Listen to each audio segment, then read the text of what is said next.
Hiya folks, it's Kikoskia here, and welcome one and all to Let's Play Quest for Glory 2 Trial by Fire, the remake rather than the original. The original was released in 1990 for MS-DOS and the Amiga, and was developed and published by Shapeir and I. But the second game in the series was the only one that remained VGA.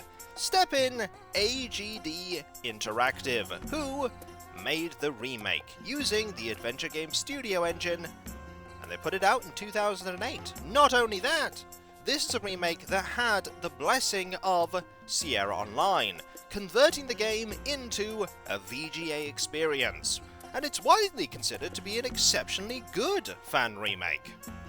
If it is, we'll find out as we enter into the land of Shapir. If you remember from the previous game, which I did do a Let's Play of a little while ago, Derek the Fighter saved the land of Spielberg from Baba Yaga. Not only that, he also managed to rescue both of the Baron's children. He's indeed a hero, but he's a hero that's needed elsewhere, and so he went with some of his friends to the land of Shapir, where he's going to have to do that whole hero stuff all over again. Now, we have 4 options here. We can go to the introduction, you saw that in the previous video. We can start a new hero, we're not going to be doing that, and we can continue a quest. We won't be doing that either because we don't have any save files, but what we do have is a final save from Derek's adventures in the land of Spielberg. We're going to be importing a hero. Wow, you're really a hero! That we are! Here is my Quest for Glory 1 save. We're going to import it, and this is a really good touch. Your character has been imported as a fighter. If you do not feel this is the correct profession, please indicate your preference below. You can in fact change what class you are, but the game got it absolutely correct. We are indeed a fighter. Your character was successfully imported as a fighter. Welcome to Trial by Fire, Derek. And here we are, in our fancy new clothes, with all those amazing skills. Look at how skillful we are. I was shown the default stats for a new fighter, and oh my, do we blow those stats out of the water.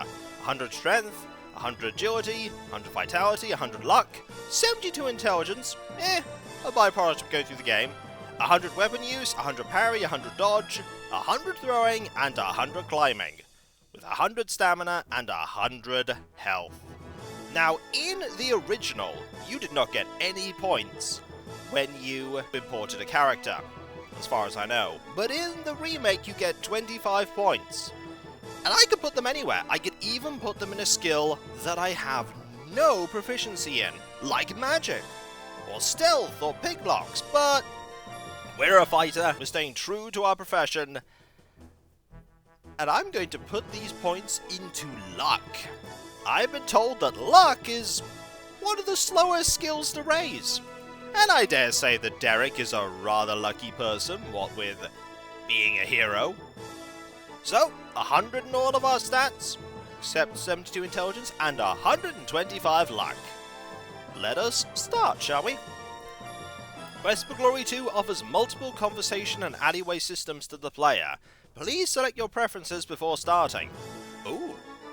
We have point and click, parser, and combo. I like this. So you can have the walk over and type in what you want to do. You can have the traditional point and click adventure style, or you can have both. You've selected the combo interface. This interface combines the best of both text parser and point and click interfaces. I don't know how much I'll use parser, but if I need to do something very specific, I'll be able to type that in. As for the alleyway layout, I am not going with classic. I have actually seen how complicated the alleyway system is. We're going with simplified. You selected the simplified alleyway system. This option will allow players new to Quest for Glory 2 to navigate the city with little chance of getting lost. That is good, because unlike Quest for Glory 1, there is a time limit to this game and the problems it presents. I have been told the time limit is exceptionally generous, but I have a chance to ramble on and dawdle. So who knows? We might run out of time. Let us start the game. Is it not amazing how quickly we have set up this inn? The Catter's Tale is already the center of Shapir's entertainment. Where else can you watch Shema dance? And can Shema dance indeed? You know you will always have a place to stay and fine food to eat in Shapir. Shamin, Shema, and I cannot thank you enough for helping us recover our stolen treasure. It's no problem. It is good to be back home, even though I have had troubling news. My old friend Aras al-Din, the Emir of Rasir, is missing. He was a good man, but not as wise as I. He wasn't as humble as I am either. Ah, but you have not seen our beautiful Shapir, and already I speak of problems. You need to go out, explore, and discover why this is indeed a land of enchantment. Let's look around, shall we? You are pleased about the delicious smells and delightful ambience of a newly remodeled Catter's Tale Inn. You give it 3.5 stars. That's rather stingy. Obviously a graduate of the famous Adventurers Correspondence School. That might be us. It is one of several low round tables. It is an oil lamp, batteries not included, or even necessary. It is a large brass bottle. What a gin it could hold! It's your friend Abdullah Du, whom you met at the inn in Spielberg after he was robbed by the brigands. In return for recovering his treasure and his carpet, he brought you with him to Shapir. You suspect he has gained quite a few pounds since his return. And finally, it is your good friend Shamin. Let us have a conversation, shall we? There are lots of things we could talk about. Let's talk about Abdullah. I am Abdullah Du. It is an old family name. What about the daily news? I have heard that Rasir has become a grim and unpleasant place to be, now that my good friend Aras is no longer the Emir. Rumours? I have heard that in Rasir they now forbid people to speak to one another. How can one live in such a way? How can one live in such a way? Let's talk about Shapir. The land of Shapir may be plagued with elementals and jinn, but this city will ever stand as long as there are heroes such as yourself. I'm glad you have such confidence in me. A place to relax, to talk to friends, to eat, and drink, and watch entertainment. What better place to be? I mean, you want me to solve all the problems here, so I can't really stay in the inn, my friend. Talk about the food. Shema's cooking is fantastic, and her tea is heavenly. Truly, the Kata are friends beyond measure. Let's talk about the bazaar. Why, the very plazas of our city are a thriving marketplace. We probably want to find that marketplace. We have a bunch of money that can't be used here. We were paid in gold, but the people of Shapir do not use gold. Jinn are magical beings, huge monstrous creatures of power capable of tearing a man limb from limb, although I have never personally experienced this, because I have my limbs. We'll talk about the Kata. The Kata make great neighbors and friends, and Shamin and Shema are the finest of Katas. We will remind ourselves of them. Like a cat, Shamin lands upon his paws wherever he goes. This inn is the oasis of culture for Shapir. What about Shema? Ah, the enchanting Shema. Her dance must be seen to be savoured. Anything else we could talk about? We could talk about the desert. We're going to be going into that a lot. The desert is full of perils for the unwary, and only brave men or fools dare go there. I used to travel through the desert often. What about the monsters? I have fought many monsters in my travels throughout the desert. Like? Well, I'm not going to tell you what they are. You have to play the game to figure this out. Okay, what about Rasir? Rasir and Shapir were sister cities, separated by the sands of a desert. Now it is said that the fountain of Rasir runs no more, and the city's soul has shriveled like a grape in the sun. Talk about the Emir. Aros was the kindest of men, quick to hug you and call you brother, but I must admit that he was not very brave. Something bad's happened to him. Let's talk about Spielberg. If you had not returned our stolen carpet and treasures, I would still be sitting there, wasting away to a mere shadow of myself. Let's talk about that carpet. I have given the carpet to the Sultan, and in return he has made me wealthy beyond even my dreams. That's very generous of them. There is no greater treasure than friendship, On that we agree, my friend. What about the brigands? If I had not fought off so many in the Battle of Spielberg Pass, perhaps you would not have made it through the brigand lair, my friend. Humble as ever, eh? I think that's enough to talk about, though. Let us, stand up. And walk about. Oh, yes, and also change the options, because, game skill here. So, game speed is that. Music and sound are at that. The game skill determines combat difficulty. Of course we want silly clowns on. We're going to turn that down, because this game is apparently extremely difficult. So we're going to turn that down and see how it goes. Let's keep playing, and talk to our friend here.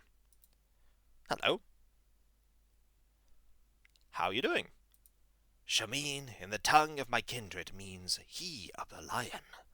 Good to know. What's going on in the world? Much happens in Shapir.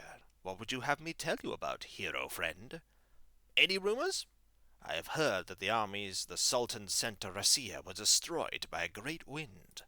That is ominous, and probably means a airjin. What about Shapir itself? This city is but an island of beauty amidst the shifting sands and timeless mountains. Let's talk about the inn.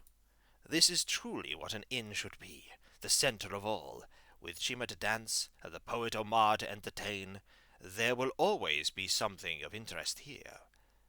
We could talk about Omar.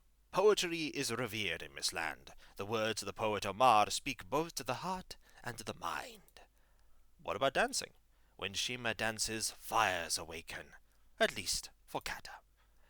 Let's talk about the bazaar. In the plaza of the fountain and other plazas, the Kata merchants set up their shops. Let's talk about those merchants. Kata are fine sellers of many things, for they know the true value of wealth. Which means we probably can't haggle them down that much. Let's talk about Kata. We are little people and few, but like grains of sand, we will always belong to a desert. Makes sense. Speaking of a desert, sands that change colors with the time of day, the desert is dear to our people. However, it is best viewed at night. It is hard to survive the heat of the sun. And it's probably full of monsters, too. There are many creatures in the desert who would seek to harm you. Like? I'm not going to tell you. You have to play the game. All right, fair enough. The city that used to be but a mirror to Shapir. Now it is said that it is foreshadow of what is to come. Oh dear. It is not good to speak of evil, but there is much of it in Razia. Great! We journeyed to Spielberg to bring back a hero. And you brought back me! I bet you're a little worried about that. Alright, let us save the game. We have not yet saved the game. Let us, do that. And have a look at our inventory. What did we bring with us? Well, we brought with us the following. Your heavy one-handed broadsword is an admirable weapon for a strong warrior. Marvelous. It is 420 quarks. Yeah, we're carrying a lot. Small and sleek local daggers are most useful for throwing or for close fighting. I'm only carrying one.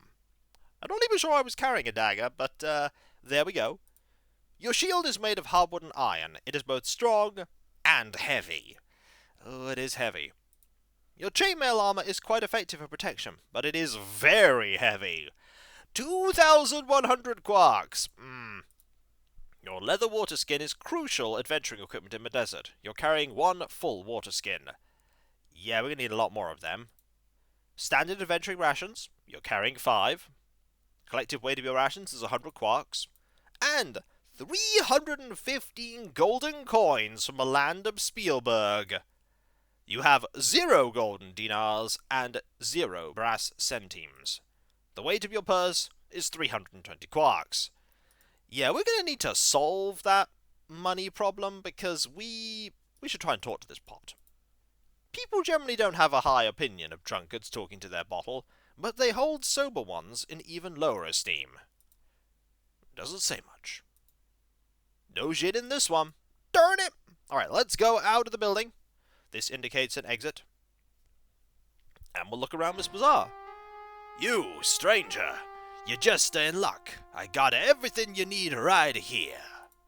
You need a map? I got a map. You need a compass? I got a compass. You need a souvenirs of Shapir for friends and relatives? I got the best souvenirs in town. We got a lot to look at here. The sign says that the door leads to the Catter's Tail Inn. The well-kept plazas of Shapir are octagonal in shape. To the north, a street leads to the rest of the city. To the south, a massive gate marks the beginning of the desert. And quite wisely, they have set up their inn right at the entrance of Shapir. The best place to have an inn, because it attracts all the travellers that have just arrived. This guy looks like he could play the piano, but strangely. The odd character at this stand seems vaguely familiar. The flowers at the flower stand are very beautiful indeed, and a charming young catter girl has a smile for you. The rug's design is charming. It's a local town person. It ain't much, but the snake calls it home. Right, we could talk to this person, but I don't have any money to give to him. You look like such a fine person. Have I got a deal for you? Special today only. I sell you a genuine, made-in-Japan, glow-in-the-dark turban which says, "My father went to Shapir, and all he brought me was..." But maybe you gotta know, kids?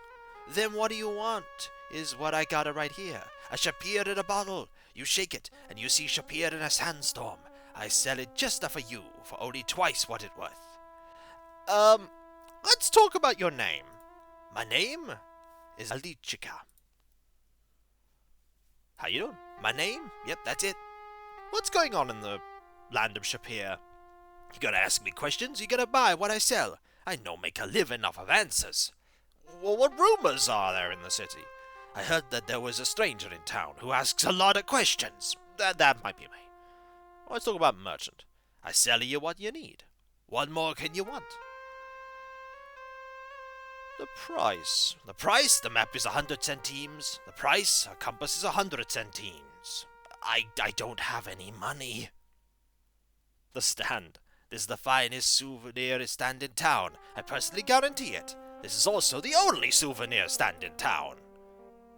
Let's talk about the souvenirs. You need the souvenirs? I got them. How about a pair of glow-in-the-dark socks from Shapir? This away, you no lose your feet at night.